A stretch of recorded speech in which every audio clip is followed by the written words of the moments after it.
basic setups for the Omoplata from guard, and we're going to, this is really violent music.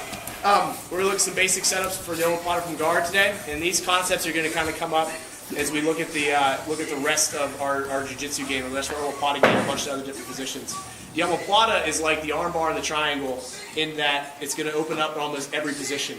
So you think about it as a guard attack, but you're going to get it from the top, from the bottom, in scrambles, even from standing sometimes this will open up. So the Omoplata is always there. We're just looking at ways that we're going to beat the arm and get the arm bent out to attack it. So the key ingredient for this Omoplata is to get this elbow flared and get his thumb kind of pointing towards him here. So there's three basic ways we can make that happen, and sometimes we're using one more than the other, and sometimes we're using all three in conjunction. So the first thing I can do is I can start pulling Raider's shoulder down. See how his elbow starts automatically flare out when I do this? Whether I'm pulling out with my hand or whether I'm using my knee, that's going to help me get the bend here. Using my hand to kind of flare his elbow can be one way. Again, I can do that with my leg too to kind of flare his elbow out, or it can be on his wrist. If I start bending his wrist this way, his arm's going to bend the way I need for the Omoplata. So those are three mechanics that we're going to use. We're attacking the shoulder, the elbow, and the wrist to get the Omoplata here. So in this one, Raider's going to be a little bit more in an actual guard's position where he's kind of bending his posture here, and he's locking my hips out.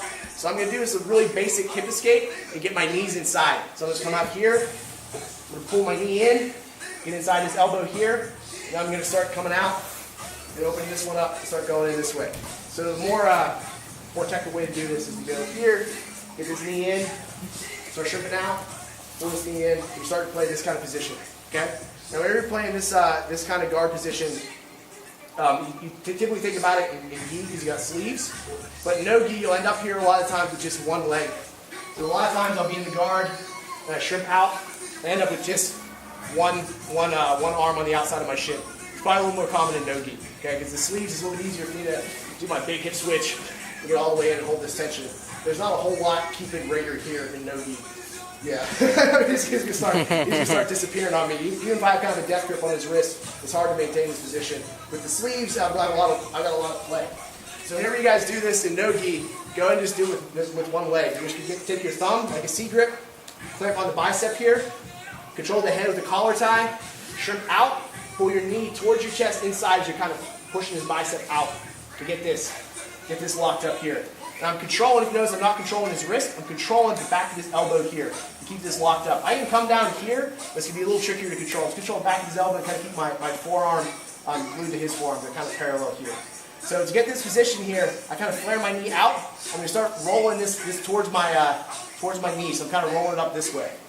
Now as I do this, my leg's going to do a lot of the work. I'm going to pull this here, I'm going to kick, and immediately start to clamp over top as I start pushing Raider away here. Start going after my Omoplata. Okay? So I'm here, stripping out, bring the knee in, and up in this kind of like this weird like Greek position. Controlling this here, rolling this towards me. I'm kind of using my shin to bring it with me.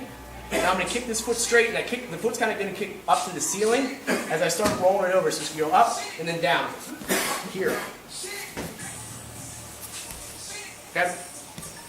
Last little detail to highlight. Boom. In this position here, I'm hugging this nice and tight. My shin's controlling this nice and tight. I'm rolling this towards me. And as I kick, this knee comes towards me here, starts going up. And it's very important that when I do this, I kind of keep this forearm tight to my leg, so I keep kind of on top of his forearm, so I keep his wrist from trailing in front of me. If I'm loose here, I start going out, that wrist pops in front, I lose it. So I want to be here, the forearm on top of his hand. Now as I go, I kind of keep it hugged.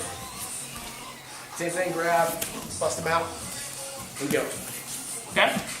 Just get used to kicking up and rolling over right away. Get that leg nice and heavy on that shoulder. Does that make sense? This is a quick movement, and it's one of those techniques. If you hesitate on it, you're not going to get it. It's very difficult to do it slow. So practice it slow, get used to the movement, but remember when you go for it, you gotta hit it kind of quick. Okay? Mark, can you do it one more time? I'm sorry. Yeah. Always hip out, shin inside, controlling this bicep right on my shin. I'm rolling this hand towards me. As I do this, my elbow's on top of his wrist. And I'm going to kick, and start rolling it up over top. As I do that, it's important that I keep it here. So I go here. Start curling up. And start to grab.